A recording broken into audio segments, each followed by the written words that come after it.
വളരെ സ്പെഷ്യൽ ആയിട്ടുള്ള ഒരു ഗസ്റ്റാണ് ഇന്ന് നമ്മുടെ കൂടെ ഉള്ളത്. അബ്ദുൾ സലാം എന്നാണ് ഇദ്ദേഹത്തിന്റെ പേര്. മമ്മൂട്ടി സലാം എന്നും വിളിക്കും. അങ്ങനെ ഒരു ഒറ്റവാക്കി നമുക്ക് പറയാൻ പറ്റില്ല. നമുക്ക് അദ്ദേഹത്തെ സ്വാഗതം ചെയ്യാം. സ്വാഗതം. മമ്മൂട്ടി സലാം എന്നാണ് കൊച്ചിക്കാരൊക്കെ വിളിക്കുന്നത് അല്ലേ? ശരിക്കും ആരാണ്? നമ്മളിപ്പോൾ ബിസിനസ്സുകാരനായിട്ട് കണ്ടിട്ടുണ്ട്, സിനിമാ മേഖലയിൽ കണ്ടിട്ടുണ്ട്. ശരിക്കും തന്നെ ഒന്ന് ഇൻട്രൊഡ്യൂസ് ചെയ്യുമോ അറിയാത്ത പ്രേക്ഷകർക്ക്? എൻ്റെ പേര് അബ്ദുസ്സലാം എന്നാണ്. സ്കൂൾ പഠനകാലത്ത് മുതലേ സിനിമാ മോഹിയാണ്, സിനിമ പ്രേമിയാണ്. അന്ന് നാടകത്തിലേക്ക് അഭിനയിച്ചിട്ടുണ്ട്. മമ്മൂക്കാനെ എൻ്റെ കണ്ടു വളർന്നതാണ്. വന്നിട്ട് രക്തത്തിലായി അലിയെന്ന് തുടങ്ങിയത് ആവനാഴി എന്ന സിനിമയിൽ കൂടിയാണ്.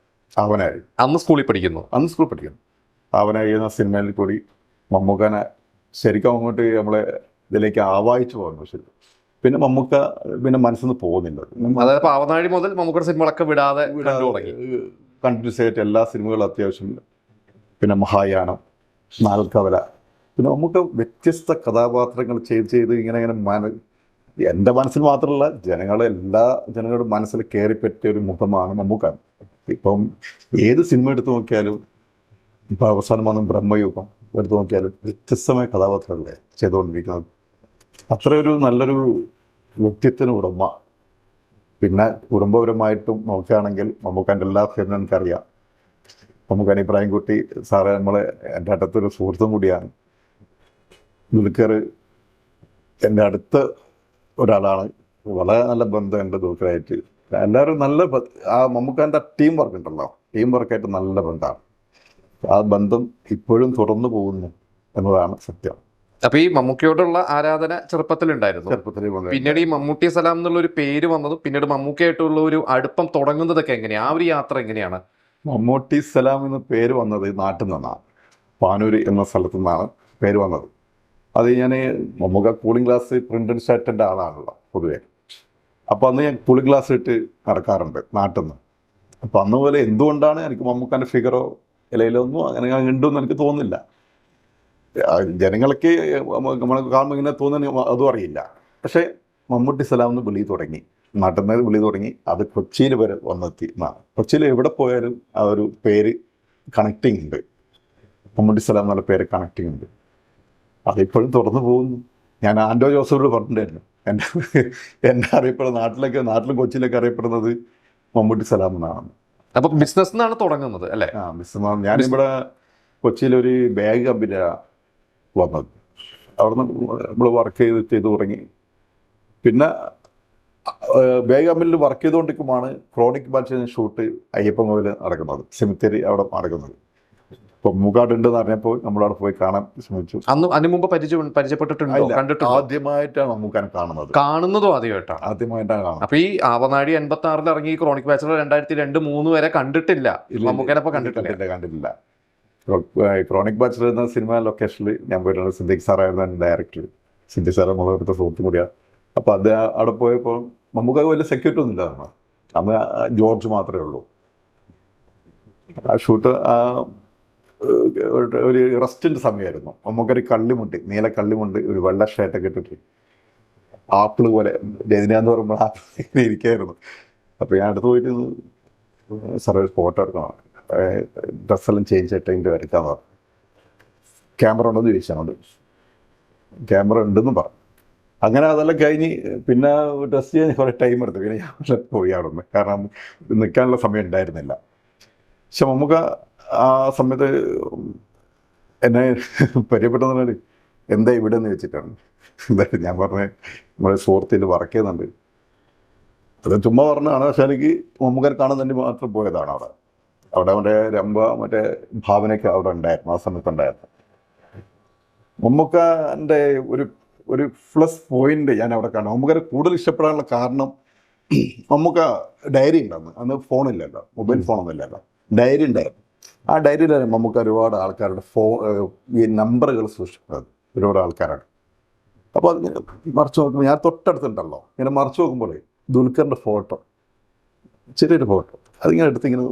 അപ്പോൾ അത്രത്തോളം ദുൽഖറിനെ സ്നേഹിക്കുന്നുണ്ടെന്നുള്ളൊരു എന്നെ വല്ലാണ്ട് അത് ഒരു കുടുംബസ്നേഹിയാണ്. അത് മക്കളോടെന്ന് പറഞ്ഞാൽ കൂടുതൽ അടുപ്പുള്ള ഒരാളും കൂടിയാണ്. ആ ചട്ടക്കൂട് ഇപ്പോഴും കാസർഗോഡ് വളരെ നീറ്റായിട്ട് പോകുന്നൊരു ഫാമിലി. നമുക്ക് തന്നെ അനുകരിക്കുന്ന എത്ര കുടുംബങ്ങളുണ്ടോ അറിയോ? നമുക്ക് തന്നെ ഫാമിലി മാൻ ആണ് എല്ലാരും പറഞ്ഞിട്ടുണ്ട്. സിനിമയ്ക്കകത്തുള്ള ഒരുപാട് പേര് പറയാറുണ്ട്. അതേപോലെ ജീവിക്കാൻ ആഗ്രഹിക്കുന്ന എത്ര ആൾക്കാരുണ്ട്. അതൊരു പ്ലസ് പോയിന്റ് നമുക്കാക്കി കിട്ടിയിരിക്കുന്നത്. നമുക്കിപ്പം ഈ തിരിച്ചുവരവ് കൂടി തന്നെ ഈ സോഷ്യൽ മീഡിയ വീണ്ടും ഇളകിയില്ലേ? അതെ അതെ അതെ. നമുക്ക് സോഷ്യൽ മീഡിയ ഒന്ന് ഇളകണമെങ്കിൽ നമുക്ക് തിരിച്ചു വരണം അല്ലേ? അപ്പം നമുക്ക് ദുൽഖർ ഒന്ന് ഡൗൺ ആയിട്ടിരിക്കുമ്പോൾ മമ്മൂക്കയുടെ ഒരു അപ്ഡേറ്റ് വന്നാൽ സോഷ്യൽ മീഡിയ ഇളക്കി. ഭയങ്കര സജീവമായിരിക്കല്ലേ ഇപ്പോൾ. ഇപ്പം മൊബൈൽ തുറന്നു നോക്കിയാൽ തന്നെ എപ്പോഴും മമ്മൂക്ക ദുൽഖർ ആ ഒരു. അതെ അതെ. എനിക്ക് ലാലേട്ടൻ ഭയങ്കര ഇഷ്ടമായിട്ടാ. ലാലേട്ടൻ ഭയങ്കര ഇഷ്ടമുള്ള വ്യക്തിയാണ്. പക്ഷേ മമ്മൂക്ക തന്നെ വേറെ രണ്ടുപേരുമായിട്ട് നല്ല അടുപ്പമാണ്. നമുക്ക് ലാലേട്ടൻ അടുപ്പുണ്ട്. അപ്പൊ ഈ ക്രോണിക് ബാച്ചിലർ കണ്ടു. അത് കഴിഞ്ഞിട്ട് ഈ പറഞ്ഞ ഒരു സൗഹൃദം തുടങ്ങുന്നത് എങ്ങനെയാണ്? അന്ന് ആദ്യമായിട്ട് കാണുന്നുള്ളൂ ഒരു ആരാധകനായിട്ട് പുറത്തുനിന്ന് പോകുന്ന ഒരാളാണ്. ആദ്യമായിട്ട് ഒരു ലൊക്കേഷനിൽ പോകുന്നു, നമുക്ക് കാണുന്നു, പരിചയപ്പെട്ടു. പിന്നീട് എങ്ങനെയാണ് ആ ഒരു സൗഹൃദത്തിലേക്ക് എത്തുന്നത്? എങ്ങനെയാണ് സൗഹൃദം നിൽക്കുന്നത്? മമ്മൂക്കാന്റെ വീട്ടിൽ ഞാൻ പോകാറുണ്ട് ഇടയ്ക്കിടയ്ക്ക്. പനമ്പൂരിലെ വീട്ടിൽ ഇടയ്ക്കിടയ്ക്ക് പോകാറുണ്ട്. അപ്പോൾ ഒരു ദിവസം പോയപ്പോൾ മമ്മൂക്ക അവിടെയല്ലേ, മമ്മൂക്ക മൂന്നാറിൽ ടൂർ പോയിരിക്കുക. അതായത് ഇതേപോലെ നമുക്കൊന്ന് കാണാം എന്നുള്ളതിൽ പോകുന്നതാണ്. ആ അപ്പോൾ ഉമ്മ ഉണ്ട് അവിടെ. ഉമ്മ നല്ല ഫുൾ കേഷായിട്ട് ഇതൊക്കെ മറ്റേ ഇതെല്ലാം ഇട്ടിട്ട് മക്കനെല്ലാം ഇട്ടിട്ട് നല്ലൊരു അറിയിക്കാം. അപ്പോൾ നമ്മൾ ചേച്ചി മമ്മൂക്കൻ്റെ ഉമ്മാണ്. പിന്നെ മമ്മൂക്ക ഇവിടെ ഊട്ടി പോയിരിക്കുക മോനെന്ന് പറഞ്ഞു. ഊട്ടിയിലെ മൂന്നർ അങ്ങനത്തെ പേര് പറഞ്ഞു. ഓക്കെ ഞാൻ പിന്നെ ഒന്ന് കണ്ടോളാന്ന് പറഞ്ഞു. ആ മമ്മൂക്കൻ്റെ ഉമ്മ മരണപ്പെട്ട സമയത്ത് ഞാൻ വീട്ടിൽ പോയിരുന്നു. തൊട്ടടുത്ത് പോയി ഞാൻ കാണാൻ ചെയ്തു. വീട്ടിൽ പോയി അന്ന് ദുൽഖർ തൊട്ടടുത്തുണ്ടായിരുന്നു, ഇബ്രാഹിം കുട്ടി അപ്പുറത്തിരിപ്പുണ്ടായിരുന്നു, മമ്മൂക്ക് പുറത്തിരിപ്പുണ്ടായിരുന്നു. അത്തരത്തിലൊരു ബന്ധം കാശുവെച്ച് എന്നെ കണ്ട മമ്മൂക്കൊക്കെ ഇപ്പോൾ അറിയാം ഞാൻ എന്താണ് ഇങ്ങനെയാണ് വന്നൊക്കെ അറിയാം. ആ ഒരു എവിടെ കണ്ടാലും എന്നെ നോക്കും മമ്മൂക്ക. ഞാൻ ചിലപ്പോൾ ഇടയ്ക്കിടയ്ക്ക് ലൊക്കേഷനിൽ പോകാറുണ്ട്, ഇടയ്ക്ക് പോകാറുണ്ട്, സമയം കിട്ടുമ്പോൾ പോകാറുണ്ട്. പോയാലും അതിനെ ശ്രദ്ധിക്കുന്നു. പിന്നീട് പലപ്പോഴും കണ്ടാണ് ഒരു പരിചയം ആയത്. കണ്ട് പുള്ളിയുടെ മനസ്സിൽ നമ്മളെപ്പോഴും ആ ഒരു മുഖം എപ്പോഴും ഉണ്ടാവും. അത് തുറന്നു പോകും. പിന്നെ മമ്മൂക്കാൻ്റെ മോളെ കല്യാണത്തിലെല്ലാം മമ്മൂക്കാനെ ക്ഷണിക്കെല്ലാം പ്ലാൻറ്റതാണ്. അപ്പം ഒരാൾ പറഞ്ഞു ക്ഷണിച്ചത് ആരുടെ കല്യാണം? എൻ്റെ മോളുടെ കല്യാണത്തിന്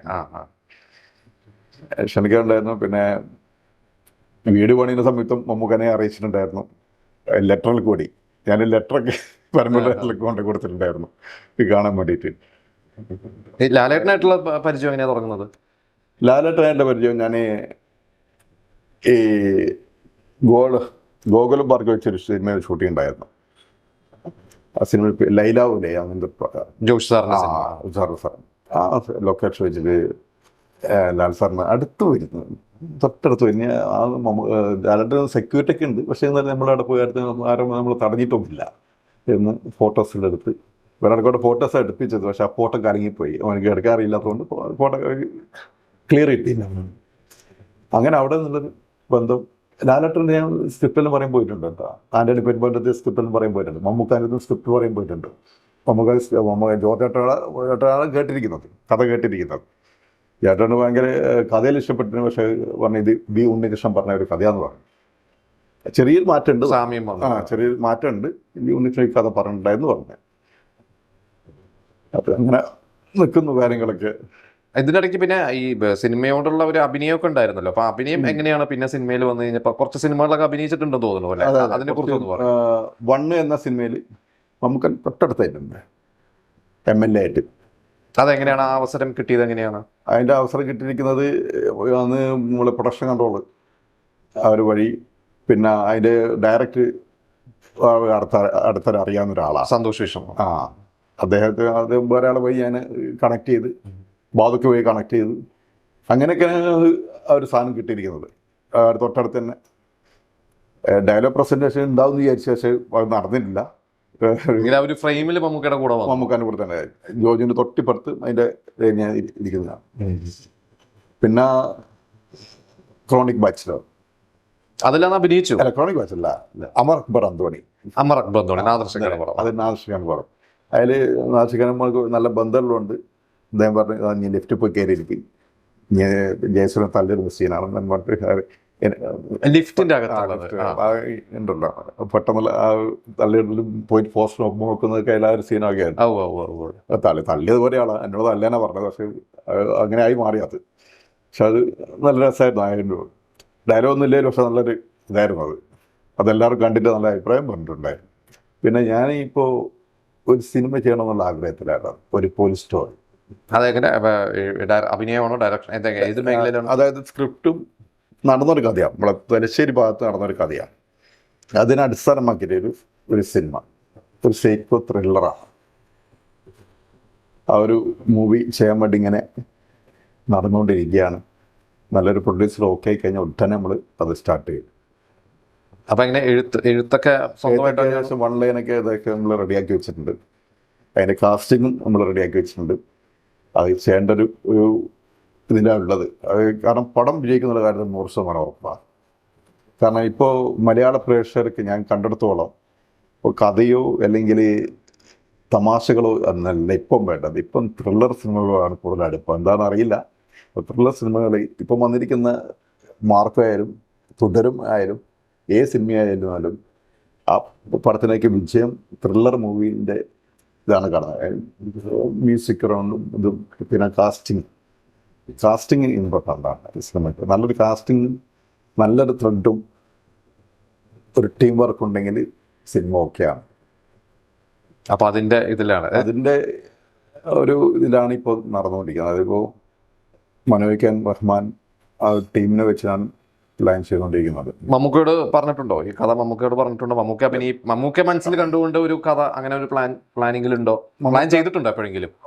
ചെയ്തിട്ടുണ്ട്. അതായത് നേരത്തെ പറഞ്ഞ ബി ഉണ്ണികൃഷ്ണ കഥയുമായി സാമ്യം വന്നു എന്നുള്ളത്. ഒരു 1.5 കഥയാ. അതിന്റെ പേര് പറഞ്ഞൂടാ എനിക്ക്. ഓക്കെ. അത് ന്യൂഡൽഹി പോലത്തെ വേറൊരു പാറ്റേൺ സാധനമാണ്. എന്നിട്ട് ആ സിനിമ നടന്നോ? അന്ന് ബി ഉണ്ണികൃഷ്ണൻ പറഞ്ഞൊരു കഥ ആ സിനിമ സംഭവിച്ചോ? അത് നടന്നിട്ടില്ല. പക്ഷെ ചർച്ച നടക്കുന്നുണ്ടാവാം അല്ലെ? നടക്കുന്നുണ്ടാവാം. ഇപ്പൊ മമ്മൂക്ക ഇപ്പൊ ഒരുപാട് പടത്തിന് ഡേറ്റ് കൊടുത്തിട്ടുണ്ട്. അതെ.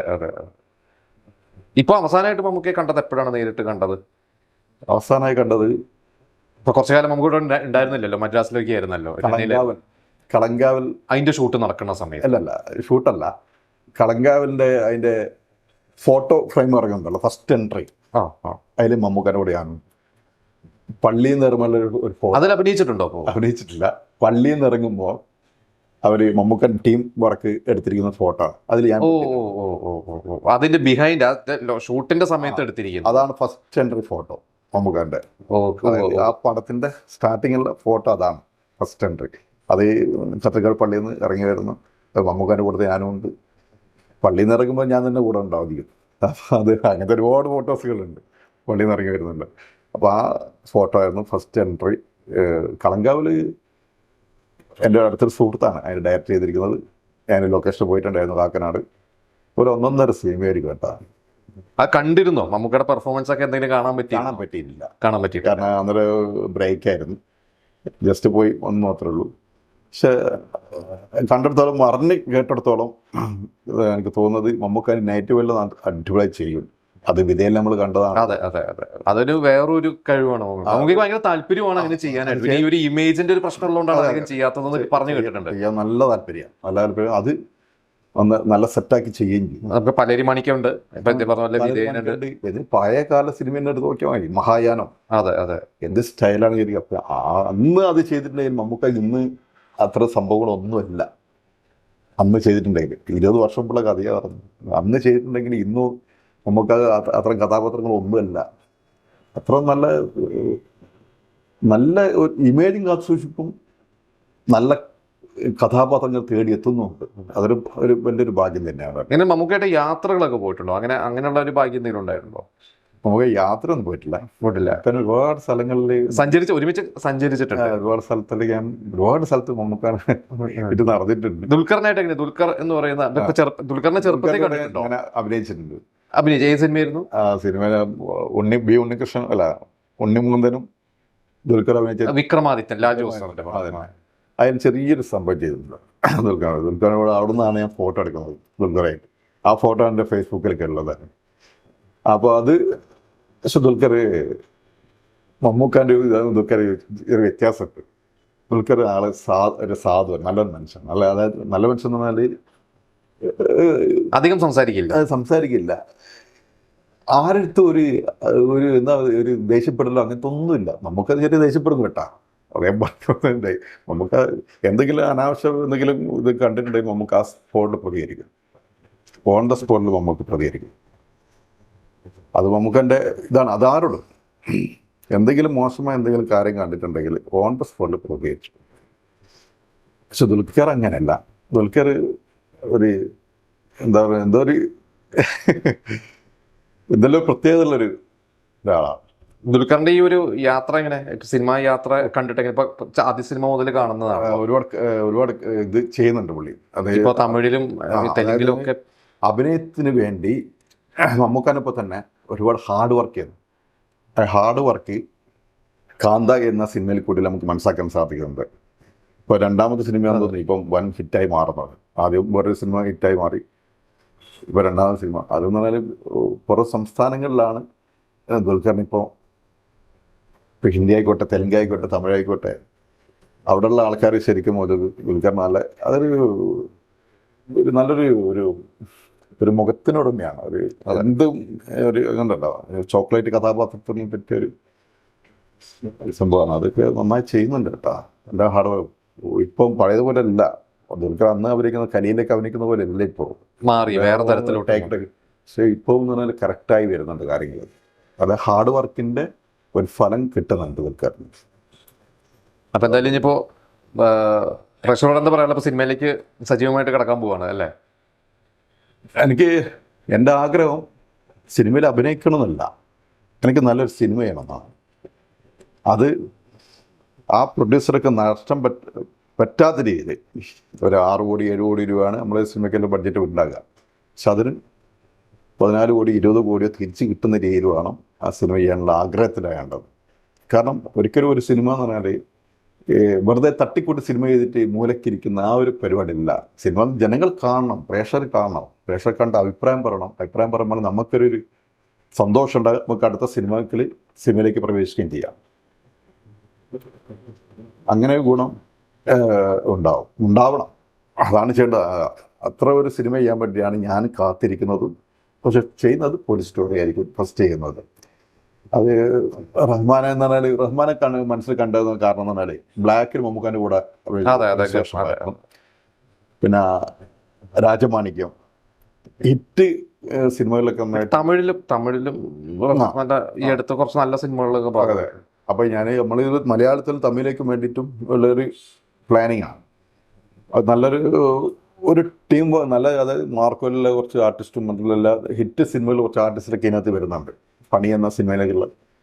അപ്പോൾ അതിനൊരു കാമ്പുണ്ടാവും അത്ര സിനിമക്ക്. സംസാരിച്ചിട്ടുണ്ടോ ഇപ്പൊ റഹ്മാന്റെ അടുത്തൊക്കെ? സംസാരിച്ചില്ല. ഇത് മനസ്സിൽ നമുക്ക് ഇന്ന കഥാപാത്രം ഇന്നയാൾ ചെയ്താൽ നന്നാവുന്നുള്ളൊരു ആ ഒരു മൈൻഡിലാണ് ഇപ്പോൾ നിൽക്കുന്നത്. ഈ റഹ്മാൻ നമ്മൾ സ്ഥിരം കാണുന്ന, ഇപ്പം ബ്ലാക്ക് കാണുന്ന ആ സ്റ്റൈലല്ല നമ്മൾ സിനിമ ഉണ്ടാകുക.